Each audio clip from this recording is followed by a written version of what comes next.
akija lazima tuke kumwangalia mtoto. Wewe.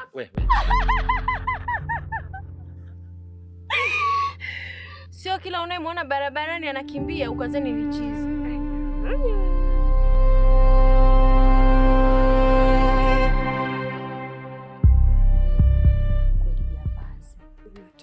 Yule ana ugonjwa wa afya ya akili.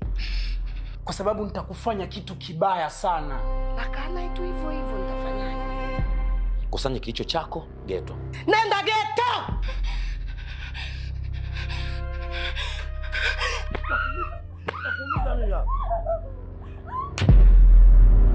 Chochote utakachokianzisha, yule lazima atamaliza. Inawezekanaje mtu ambaye anatarajia kumuoa eti aolewe kwenye hii familia? Usiku ya leo hautakuja. Ni sawa.